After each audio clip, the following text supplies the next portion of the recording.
Bonjour tout le monde, alors nous sommes dans le chapitre sur les inéquations de la géométrie analytique et là nous allons voir la dernière partie du cours 5 où on va parler des points colinéaires.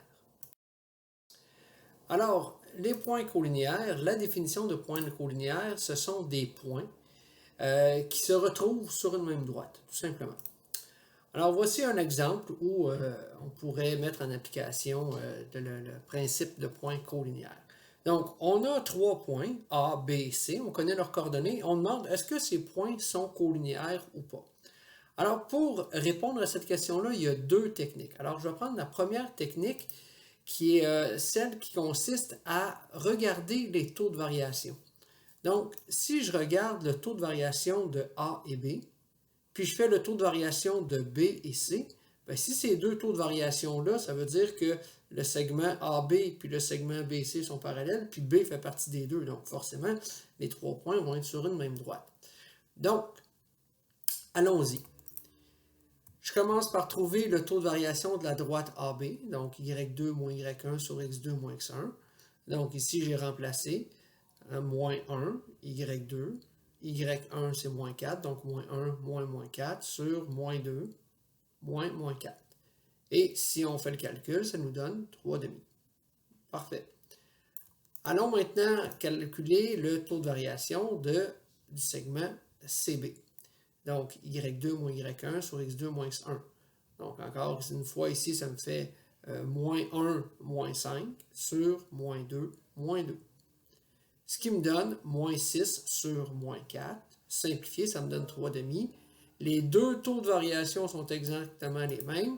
Donc, je peux conclure que les points sont colinéaires car le taux de variation de la droite AB est égal au taux de variation de la droite CB. Maintenant, la deuxième façon de faire. La deuxième façon de faire, ça va de prendre les points A et B et de trouver l'équation de la droite qui passe par AB. Puis après ça, on va vérifier si le point C fait partie de cette droite-là. Donc, trouvons l'équation de AB. Je commence par trouver le taux de variation de AB. C'est le même calcul que ce qu'on a fait précédemment. Ça nous donnait 3,5.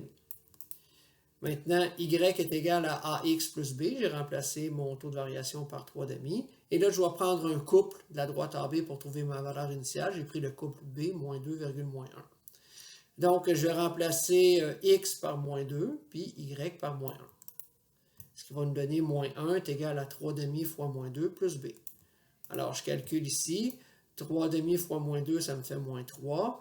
Et là, je vais faire plus 3 de chaque côté de l'égalité pour me donner une valeur initiale de B qui vaut 2. Donc, l'équation de ma droite, c'est Y est égal à 3X plus 2. Donc là, on va aller vérifier si le point C appartient à cette droite-là. Donc, je vais prendre l'équation de la droite, puis là, je vais dire, OK, si X vaut 2, est-ce que mon Y va vraiment me donner 5? Donc, je vais aller vérifier. Donc, Y est égal à 3,5 fois 2 plus 2. 3,5 fois 2, ça me donne 3. 3 plus 2, ça me fait bien 5. Donc, l'ordonnée de C, c'est bien 5. Donc, les points sont colinéaires. Alors voilà, et merci de votre attention. À la prochaine!